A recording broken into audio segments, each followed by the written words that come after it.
Do you know what it feels like to raise a child with all the love in your heart, only to be told by the very person he chose to marry that you are just a guest in his life? Not a mother, not a family member, just a guest. At 68 years old, I never thought I'd live long enough to hear such words. I gave my son life. I sacrificed my own comfort to see him smile, and I held him through nights when he was sick and days when he was scared. Yet, on the day that should have been one of my proudest, I was made to feel like an outsider in my own son's story. My name is Margaret. I live alone in a small apartment in Boston. I've been a widow for many years, and my son Michael has been my greatest source of strength and joy. He was my miracle, my reason to get up each morning when grief tried to keep me down. Michael has his father's kind eyes, and he grew up to be everything I prayed for. For so long, I thought nothing could come between us. But life has a way of testing us in ways we least expect, and sometimes the sharpest pain doesn't come from strangers. It comes from those who enter our family through love but bring pride, arrogance, and cruelty with them. I still remember that wedding day. Oh, it was beautiful on the outside. The church bells, the music, the flowers, the guests dressed in their finest. My heart nearly burst with pride as I watched my son say his vows. For that moment, I forgot all my worries. I told myself, Margaret, you've done well. You raised a fine man, and today he begins a new chapter. I wanted so badly to believe it was also the beginning of a new family for me. But at the reception, when laughter filled the room and glasses clinked with champagne, my daughter-in-law leaned in close. She smiled as though she were whispering love into my ear, but her words were poison. You're just a guest here, not family. Those words pierced through me like a cold wind. I smiled on the outside, because pride wouldn't let me crumble, but inside, I felt something break. Do you know what it's like to stand tall while your heart is collapsing? To wear a smile so no one sees your tears? That was me, in my lavender gown, standing in a room where I should have been honored. But instead, I was humiliated. Before I tell you how I responded, because I promise you, I did not let those words be the final say, I want to pause here. Let me speak to you not just as a mother, but as an elder who knows the weight of years, the ache of losses, and the quiet battles of aging. May you who are watching this right now find peace in your heart and strength in your body. If your knees ache when you rise in the morning, I pray you find relief and the will to keep moving. If your memory sometimes slips, may your loved ones treat you with patience, not frustration. If you sit in loneliness, may comfort visit you and remind you that your worth has never faded with age. And if, like me, you have faced betrayal from the very ones you nurtured, may your tears turn into courage, and your silence into wisdom that guides your next step. I lift up a quiet prayer for every grandmother, every elder, every parent watching this. May your children remember your sacrifices, may they honor your presence, and may you never feel like a guest in the family you built with your own hands. You matter. You are loved. You are needed, even when the world tries to tell you otherwise. Now, before we go further, please take a moment to subscribe to this channel so that together we can keep sharing these stories that remind us of the lessons life teaches, even through heartbreak. And tell us where you are watching from. I love to know the cities, the towns, even the villages where these stories reach. It makes me feel less alone, and I hope it makes you feel part of a larger family too. So stay with me, because what happened at my son's wedding was not the end. No, it was the beginning of a battle I never thought I'd fight at my age. But I fought it, not with anger, not with shouting, but with a quiet strength that only a mother can carry. That day, I was told I was just a guest. But let me assure you, I was, and I remain, so much more than that. After my husband passed, life grew quieter than I ever imagined it could. Our Boston apartment, once filled with his laughter and the familiar rhythm of his footsteps, became a place of stillness. I had my books, my little routines, and the hum of the city beyond my window. People say time heals, but the truth is, time only teaches you how to carry the weight of absence. I carried it every day, tucked neatly behind my smiles. In those years of widowhood, my greatest joy was my son, Michael. He was more than a child to me. He was my reason for staying strong. Every Sunday, without fail, he would call or stop by, sometimes with groceries in his arms, other times just with stories from his work. We had a rhythm that comforted me. Fridays were for dinner at a little Italian place on the corner, where we'd split pasta and laugh over silly things. Sundays were for tea at my apartment, where he'd bring me flowers from the market and tease me about never learning how to use the latest gadgets. It wasn't just routine. It was love woven into the fabric of our days. When I looked at him, I didn't just see my son. I saw the child I had carried through storms, the boy who had held my hand at his father's grave, the young man who promised me, "Mom, I'll always be here." But then came Olivia. Michael introduced her with the kind of glowing pride that made my heart ache. He looked at her the way a man looks at a treasure, and I knew immediately that she had captured him completely. She was beautiful, tall with sleek dark hair, and she had this smile that seemed almost too polished, too ready. She worked in public relations, and every word out of her mouth sounded as if it had been practiced in a mirror. At first, I told myself to be welcoming. A mother must make room, even when her heart is uneasy. I offered warmth, I tried to listen, I tried to let her in. But deep down, I felt it, that small shiver that tells you all is not well. Still, I buried it. What mattered most was Michael's happiness. If he was smiling, I thought, then I could endure anything. But little by little, things began to change. The first Sunday she was around, Michael missed his call. He apologized later, said they had been busy, and I told him not to worry. The first Friday dinner that got canceled, he said Olivia had made plans. I smiled and said it was fine. I told myself it was normal, new love demands time. But inside, something started to ache. Have you ever felt invisible in your own family? Have you ever watched someone you love drift just an inch further away each week, while you keep pretending you don't notice? That was me. Sitting alone at my table on Fridays, waiting for a phone call on Sundays that sometimes never came. One moment in particular has stayed with me, though I wish I could forget it. Michael had bought me a tablet, insisting it would make life easier, banking, shopping, even keeping up with him at work. I was nervous but eager to learn. He came over with Olivia to help me set it up. I fumbled with the settings, tapping the wrong buttons, my hands a little slower these days. Before I could even laugh at my own mistake, Olivia snatched the device right out of my hands. "Oh, bless her heart," she said, looking at Michael, not me. "She's so cute when she's confused." Her tone was sugar, but her meaning was acid. Michael chuckled softly, not realizing the sting. He thought she was just teasing. But I felt my cheeks burn, and I forced myself to smile, pretending it didn't hurt. That's the thing about humiliation. It doesn't always come in shouts. Sometimes it comes in whispers, wrapped in kindness so no one else sees it for what it truly is. It didn't stop there. As the wedding drew near, I hoped to be part of the preparations. I dreamed of helping pick flowers, tasting cakes, maybe even offering advice on a dress. Isn't that what mothers are supposed to do? But Olivia had other plans. She invited her mother, Victoria, to every important appointment. Dress shopping was the hardest of them all. I remember standing in that boutique surrounded by satin and lace, watching Olivia twirl in gown after gown while Victoria gave approving nods. I tried to join in, suggesting a simple A-line dress that I thought would look graceful. Olivia looked at me, tilted her head, and laughed softly. "Oh, Margaret, that's so sweet," she said. "But we're going for sleek and sophisticated. Not your style." Her eyes flicked toward her mother, and they both shared a tiny smile. It was a smile that said more than words ever could. I didn't belong. I stood there, pretending to admire a dress on the rack, my throat tight.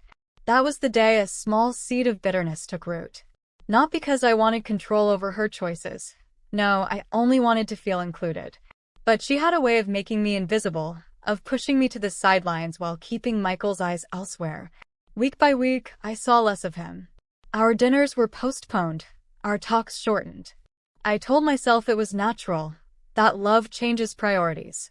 But when I looked into Michael's face, I didn't see the distance from him. I saw the walls Olivia was building around us. She didn't shout, she didn't argue, she didn't forbid. She simply took up more and more space until I was standing outside my own family, knocking quietly, hoping to be let in. What made all of this even harder was that Olivia had no idea what I was carrying quietly on my own shoulders. Truth be told, Michael didn't know either. I never told him because I couldn't bear the thought of becoming a burden. A mother is supposed to be her child's strength, not his weakness. After my husband passed, I managed with his pension and a little savings. It wasn't much, but it kept me comfortable. Lately, though, things had changed. The cost of living climbed higher each month, and that cushion I once depended on started to thin out. Some weeks I had to choose between filling a prescription and repairing something in the apartment. Even small luxuries like the cleaning help I once had slipped away. Michael had always insisted on paying for that cleaner, saying, "Mom, you've worked your whole life, let someone help you." But once Olivia stepped in, that ended. "She's strong and independent, Michael," I overheard her say once. "She doesn't need someone doing everything for her. Keeping active is good for her." He thought she was complimenting me, but I knew better. What she really wanted was to cut away the little support I had, piece by piece. As if that wasn't enough, a visit to my doctor a few months earlier had revealed a heart murmur. The cardiologist said it was minor, something to monitor, but it shook me. At 68, every ache and every flutter in the chest makes you wonder how much time you really have left. But I didn't share that news with Michael. He deserved joy, not worry. I thought to myself, better for me to carry this alone than to see pity in his eyes. Still, Olivia's coldness seemed to find its way into every corner of my life. I'd mentioned a trip Michael and I once planned, our annual getaway to Cape Cod, and she'd brush it off. "Oh, we're too busy this year," she'd say with that polished smile, while Michael nodded in agreement. Those traditions that had been my lifeline began to vanish, and in their place was silence. And here's the cruel part. When you're already battling loneliness, when your health is uncertain and your savings are shrinking, exclusion cuts even deeper. It's not just being left out, it's feeling erased. So I ask you listening to me now, has someone ever made you feel invisible in your own family? Have you ever watched your role, your place, your importance shrink before your very eyes, while others smile as though it's all harmless? That was the space I found myself in. A widow with a fading income, a quiet health worry tucked away in my heart, and a son slowly being pulled further and further into someone else's orbit. My love for him never dimmed, but I could feel it. My place in his life was being rewritten by a woman who wanted me standing in the shadows. And soon, I would learn just how far she was willing to go to make me disappear completely. The morning of the wedding came with crisp October air, the kind that bites your cheeks but also makes the sky look sharper, brighter. I stood in front of the mirror of my small bedroom, smoothing out the lavender gown I had chosen for myself. Olivia had made suggestions about what I should wear, muted shades, nothing that drew attention. But I wanted color, something soft yet dignified. Lavender reminded me of peace, of strength, of the little garden I once kept with my husband. So that's what I wore, even if it wasn't to her liking. Walking into the church, I felt my heart beat faster than it had in years. The tall windows let light pour in, the kind of light that makes even old stone look alive. I chose a seat near the front, my hands trembling just slightly as I clutched the program. When the music began and Michael stepped forward, my chest swelled with a love that almost knocked the air out of me. He looked so handsome, his father's eyes shining in his face, his smile so wide it softened every wrinkle in mine. When Olivia walked down the aisle, I studied her too. She was radiant, I can't deny it. Her gown clung and shimmered just as she wanted, sleek and fashionable, nothing simple about it. She had chosen a style that screamed control and presence. For a brief moment, I tried to silence my doubts. Maybe she wasn't as cruel as I feared. Maybe she would prove me wrong. The vows were spoken, and when Michael said, "I do," tears slipped down my cheeks. I wasn't crying because I was losing him. I cried because I was proud. Proud that my boy had become a man who could stand there with such certainty, offering his heart without hesitation. I whispered a prayer in that pew, thanking God for letting me live long enough to see this day. At the reception, as people congratulated the newlyweds and music filled the air, I clung to that feeling of pride. Even as I sensed a distance, Olivia's friends clustering near the couple, her relatives laughing loudly at the head table, I told myself I could find joy in Michael's joy. If nothing else, that would be enough. But I had no idea how quickly that fragile peace would be shattered. The reception was held in one of those tall glass towers downtown, The kind of place where everything sparkles but nothing feels warm. As the elevator doors opened into the ballroom, I was met with walls of crystal and steel, chandeliers dripping with light, and music echoing through the wide space. Guests in gowns and tuxedos floated about as if they belonged in that world. I found my seat easily. It was tucked into a corner, far from the head table where Michael and Olivia sat surrounded by her colleagues, her relatives, and her chosen circle. My place card sat neatly between two of Michael's old college friends and their wives. They were kind. They asked me polite questions, but I felt like a stranger at my own son's celebration. My table wasn't close enough to see his face clearly. From where I sat, he was just a blur of black suit and bright smile, glowing in a crowd that barely knew him the way I did. Dinner passed in a haze. Silver trays were placed before me, courses served with efficiency, but every bite felt tasteless. My mind was too full of memories. Friday dinners with Michael, afternoons spent teaching him his father's recipes, the way he used to promise me, "Mom, no matter where I go, you'll always have a place." Yet here I was, placed in the shadows, as if my years with him counted for less than Olivia's polished months of planning. Every so often, I caught Michael's laughter drifting across the room. It should have lifted me, but instead it reminded me of how far away I was from him now. He belonged to a new world, one shaped by Olivia's hand. And I had been assigned a corner. Still, I held my smile. I clapped when the speeches began. I raised my glass when the toasts were made. I told myself that it was enough to see him happy, even if I wasn't part of that happiness in the way I once was. When Michael finally broke away from the crowd to visit me, I nearly cried from relief. He bent down, kissed my cheek, and asked, "Having fun, Mom?" His eyes were shining, and in that moment, my heart swelled again. "Oh yes, sweetie," I answered, forcing strength into my voice. "It's a beautiful day. You look so handsome."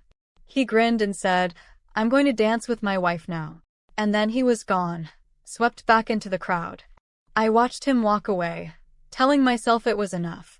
His happiness was enough. But deep down, I felt it, that quiet ache of being present but not included, visible but not seen. I was the mother of the groom, yet I may as well have been another guest waiting for dessert to be served. And soon Olivia would make sure I never forgot it. I was chatting quietly with a woman from my table when I noticed Olivia making her way toward me. She carried a champagne flute, her smile wide and practiced, her posture graceful as though she were on display. For a moment, I thought perhaps she had come to bridge the gap between us. My heart softened. I was ready, so ready, to believe she might show kindness. She leaned in, her voice lilting just loud enough for those around us to hear. "Margaret," she said sweetly, "we're so glad you could be here tonight. It means the world to Michael that his family is here to celebrate." I nodded, grateful. Maybe this was the moment things would turn. Maybe she was offering me a hand at last. But then her tone shifted, so subtle that no one else would notice, and her smile froze into something sharp. She leaned closer, her words slipping into my ear like ice water. "You're just a guest here, not family," she whispered. "So I hope you enjoy the party." For a second, the room tilted. My breath caught, my hands trembled beneath the tablecloth. I searched her face for a hint of a joke, some sign that I had misunderstood, but her eyes held nothing but triumph. She had chosen this moment carefully, delivering her strike in plain sight while everyone else kept laughing and dancing. I wanted to gasp, to cry, to shout, but my pride would not allow it. I remembered my father's words from long ago. "Hold your head high. Never let anyone see you sweat." So I straightened my back, lifted my chin, and forced the corners of my mouth into a smile. A smile that told her she hadn't broken me, even as my heart crumbled inside. We held each other's gaze for a long, tense moment. She smirked faintly, as if she believed she had won, then drifted away to rejoin her crowd. I sat frozen, my chest aching, the music around me now too loud, too harsh. My hands gripped my napkin until it nearly tore. Inside, grief and anger tangled together, but I would not give her the satisfaction of seeing me weep. Not there. Not in front of those strangers. Instead, I rose from my seat with dignity, excused myself, and walked slowly toward the exit.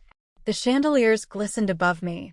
The floor vibrated with laughter and dancing, yet I felt as if I were moving through a world that no longer had space for me. The mother of the groom, erased with a single sentence.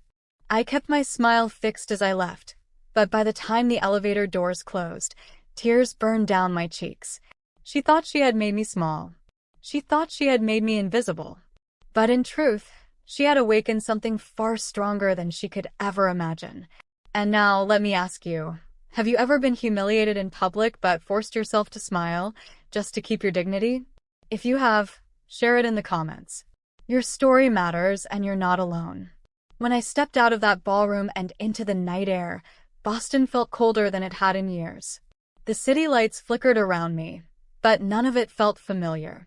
I hailed a cab, slid into the back seat, and stared blankly at the passing streets.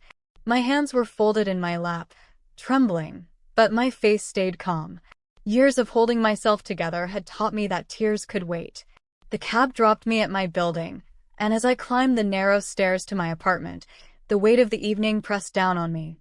The lavender gown I'd chosen so proudly now felt heavy, as though it carried every insult I had endured. When I unlocked the door and stepped inside, the silence hit me harder than Olivia's words had. I sank onto the sofa, my body aching in ways I couldn't explain.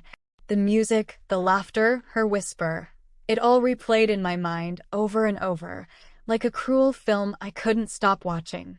For hours, I sat there in the dark, my tears finally falling, wetting the silk of my dress.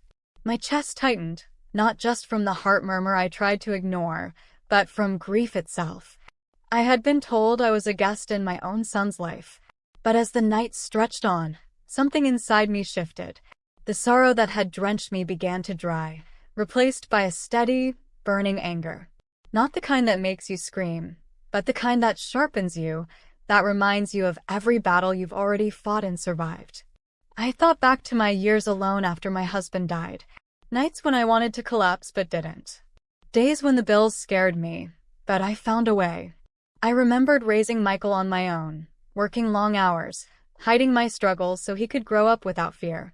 I remembered standing by his side when we buried his father, promising him that no matter how broken I felt, I would be his rock. And I thought to myself, if I could survive all that, why should I let Olivia erase me? I straightened my back and wiped my cheeks. My father's words echoed in me like a command. Hold your head high. Never let them win. That night, I decided I wouldn't let her win. She thought she had humiliated me into silence, but she had only awakened a strength she could never understand. I didn't know how yet. I didn't have a plan. But I knew I wasn't going to sit quietly in that apartment and watch my son's life be consumed by a woman who treated me like an obstacle to be removed. No. She had struck her blow. Now it was my turn to prepare mine. The next morning, I woke up with swollen eyes and an ache deep in my bones. For a while, I just sat at the kitchen table, staring at my cold cup of tea. I kept hearing her voice over and over again. You're just a guest here, not family. It played like a cruel refrain. I thought about picking up the phone to call Michael, to tell him what had happened. But I stopped myself. He was too smitten, too blind to her cruelty. If I confronted him without proof, Olivia would twist my words, spin her lies, and I would be the one painted as bitter. I couldn't bear the thought of him looking at me with pity, or worse, with doubt. So instead, I picked up the phone and scrolled through numbers I hadn't touched in years. My fingers trembled until I stopped at one name, Eleanor. We used to call her Ellie the Eyeball back in the day because nothing ever escaped her notice. She had worked as a private investigator in her younger years, helping families track down debts, missing relatives, even the occasional runaway husband. She was sharp, bold, and utterly fearless. I pressed the call button before I could talk myself out of it. She answered on the third ring. Margie?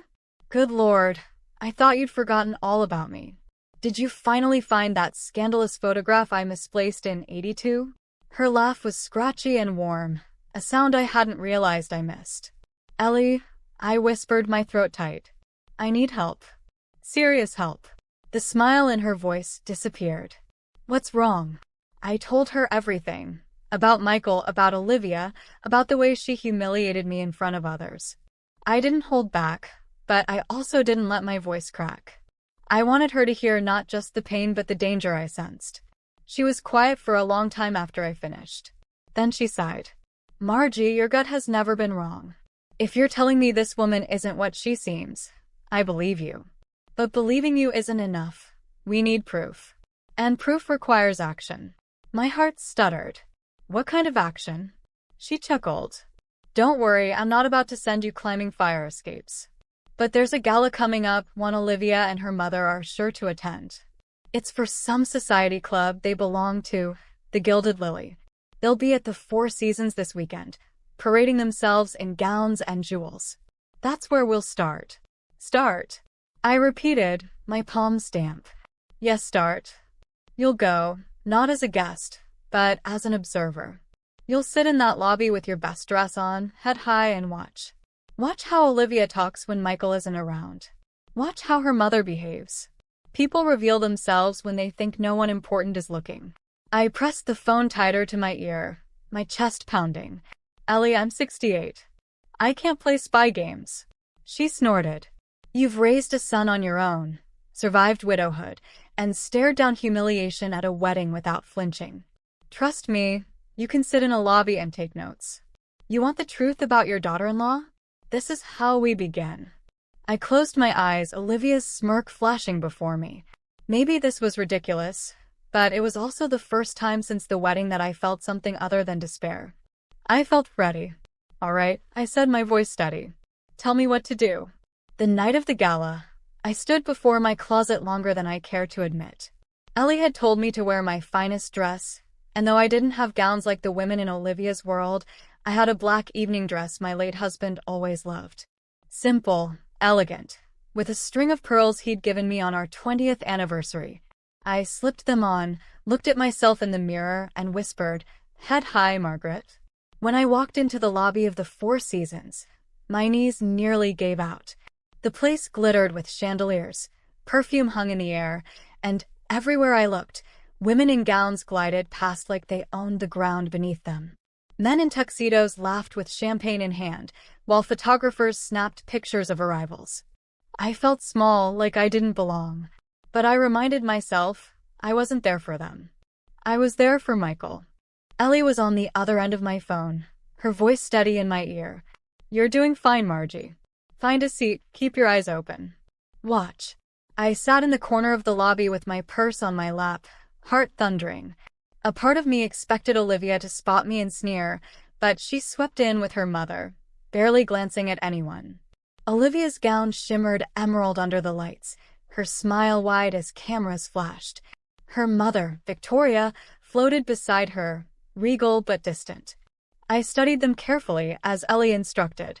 At first, they seemed like the perfect pair, Olivia laughing with her friends, Victoria chatting quietly with donors. But the longer I watched, the more cracks appeared. Victoria's eyes rarely lingered on her daughter. Their greeting was quick, almost cold. No warmth, no closeness, just a polite air kiss before they separated into different groups. Later that evening, I saw something that shook me. Olivia slipped out onto the terrace alone, her posture stiff. I followed at a distance, my heart racing, and stood near a large potted plant by the doors. She was on the phone, her voice low, frantic, nothing like the polished tone she used in public. Then I saw her face. The practiced smile was gone. Her hand trembled as she wiped at her eyes, her body shaking with sobs. This wasn't the image she wanted the world to see. This was fear, raw and unguarded. At that moment, I knew I was right.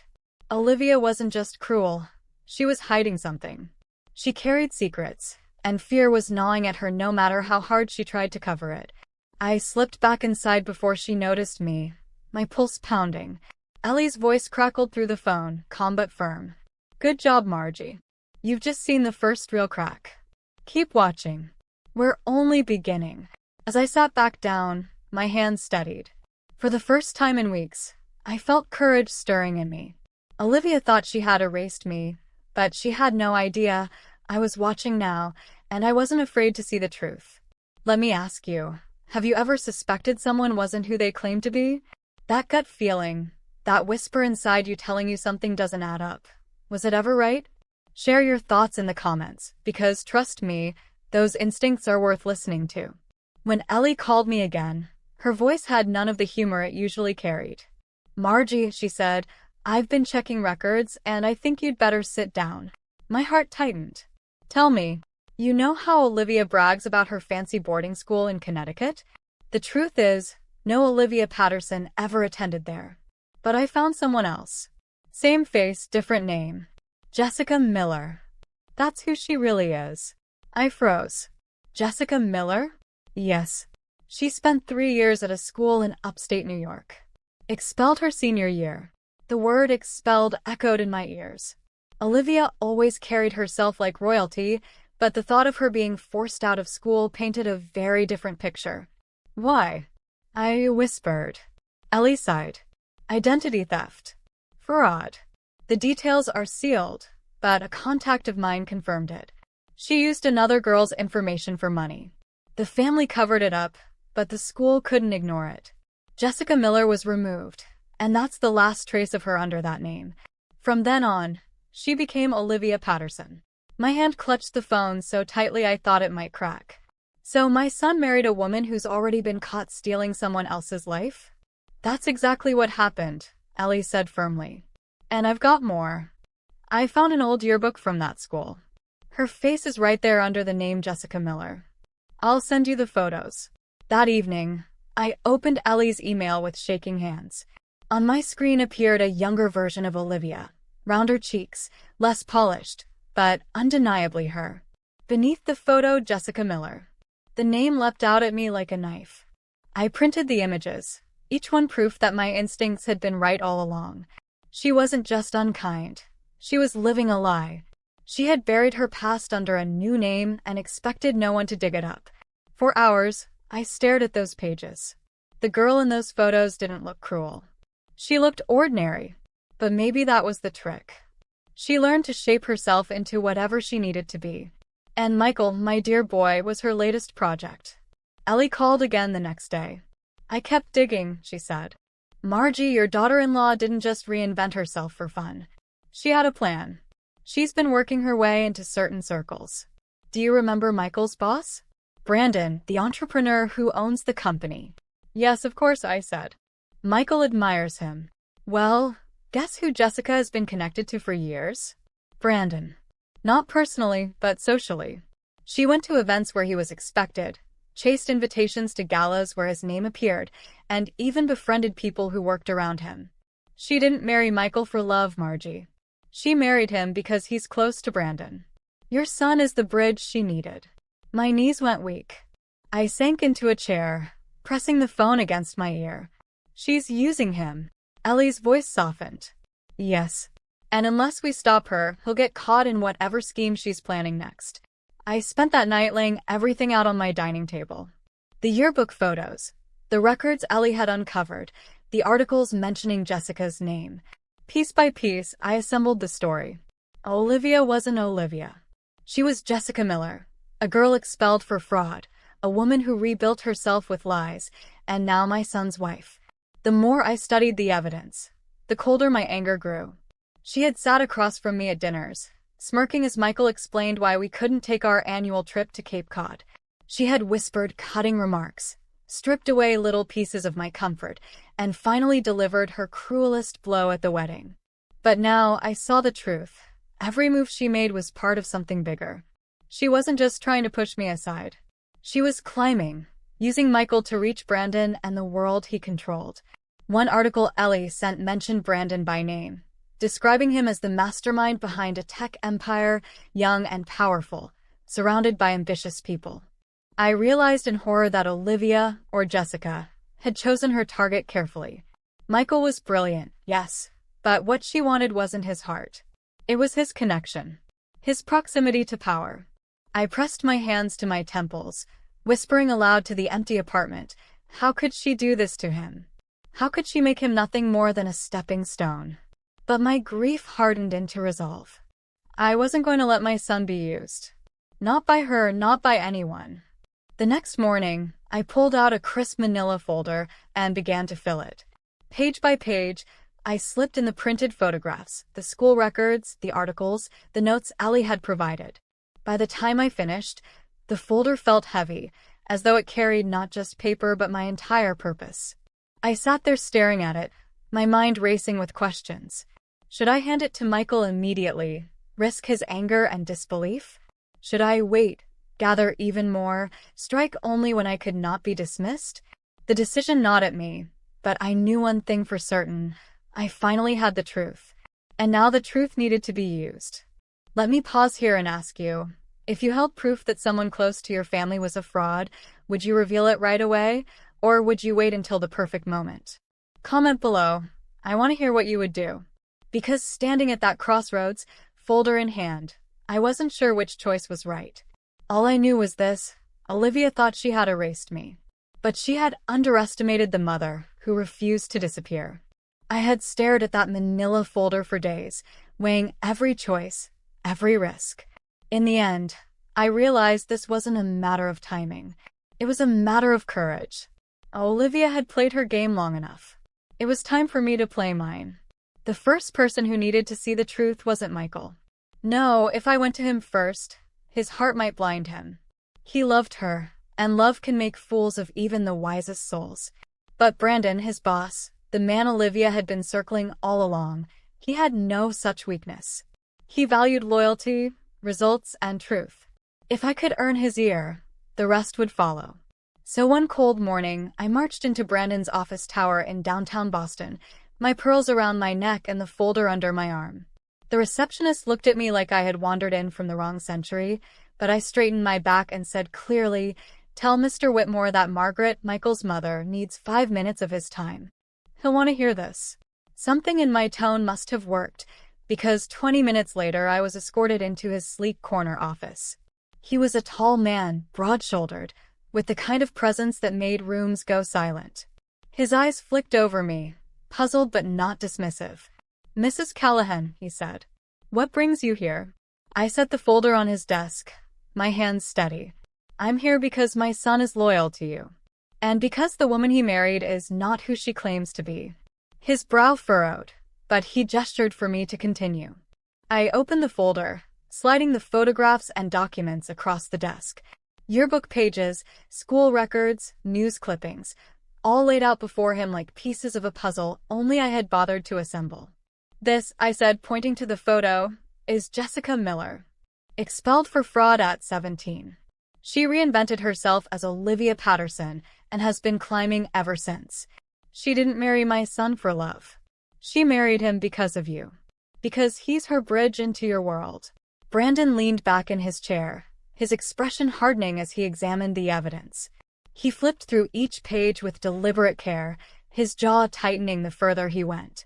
At last, he looked up, his eyes sharp. "Why are you bringing this to me, Mrs. Callahan?"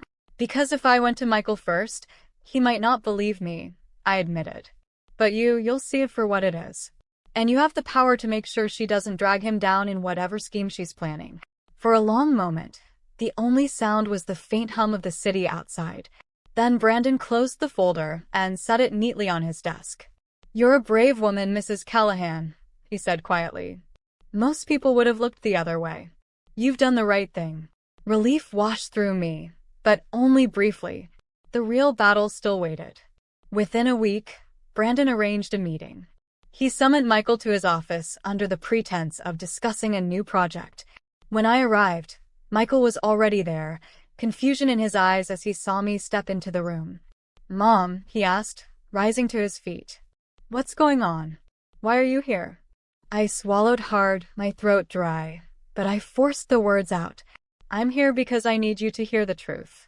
And I couldn't let you hear it from anyone but me." Brandon slid the folder across the desk to my son. Michael looked from me to him, then slowly opened it. As his eyes scanned the pages, I watched his face shift, confusion, disbelief, denial, then dawning horror.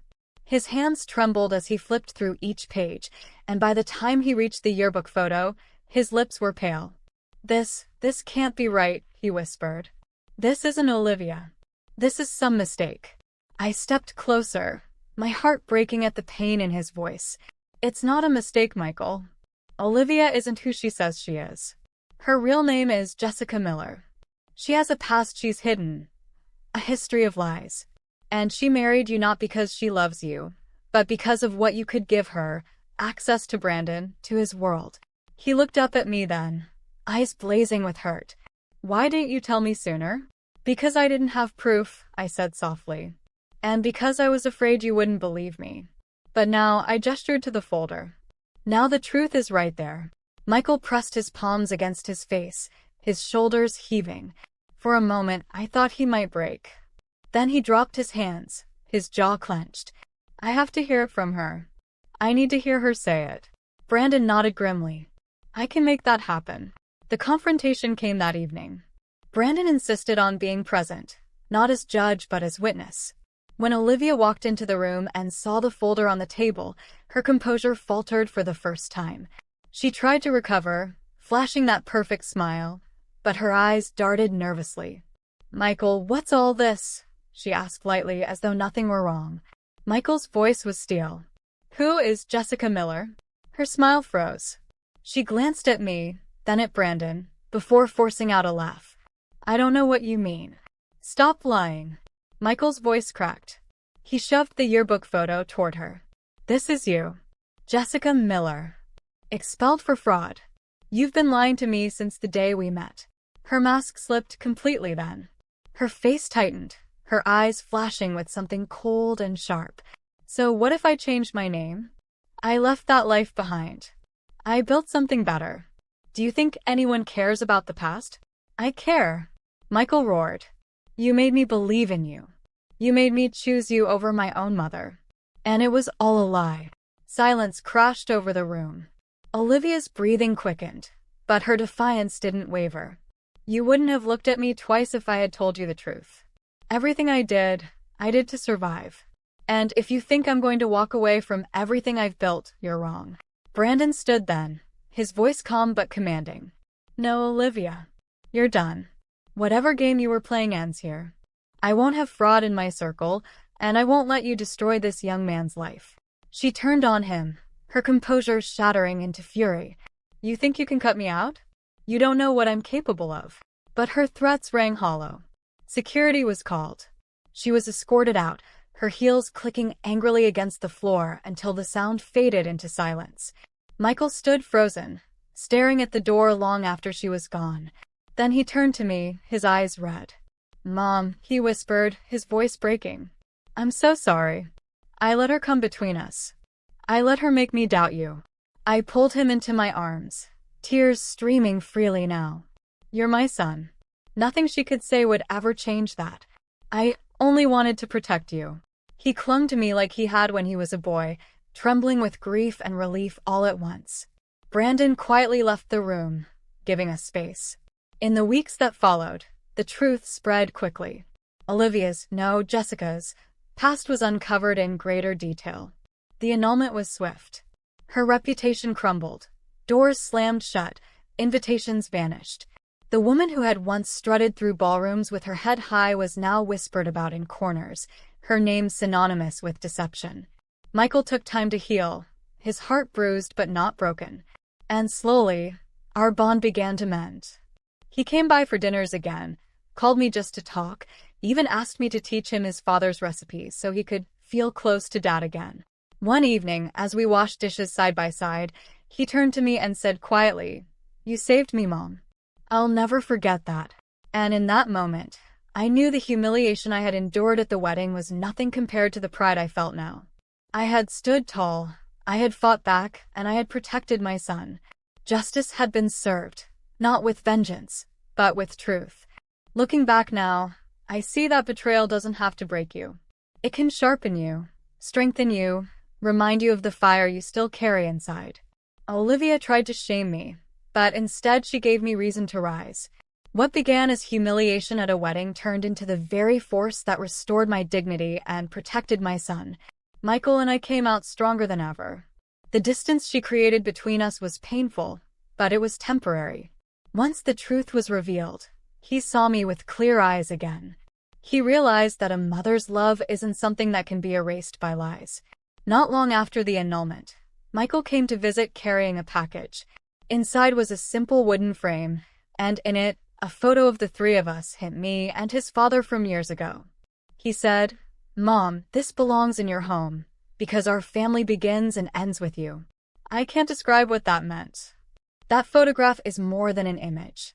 It's a reminder that no matter what storms come, the bond between mother and child endures. So to you, honey, I offer this prayer. May your hearts be guarded from betrayal, may your homes be filled with unity, and may peace rest on you in your quiet moments. If you carry scars from cruelty or humiliation, may you find healing and strength. And for those of you in your golden years, may your bodies be sustained with health, your minds with clarity, and your days with comfort. Before you go, I'd love to hear from you. Have you faced betrayal in your own family? How did you overcome it, or how are you still healing from it? Share your story in the comments. It may give someone else the courage they need. And don't forget to subscribe, like, and share this story with others. The more we talk about these struggles, the less alone we all feel.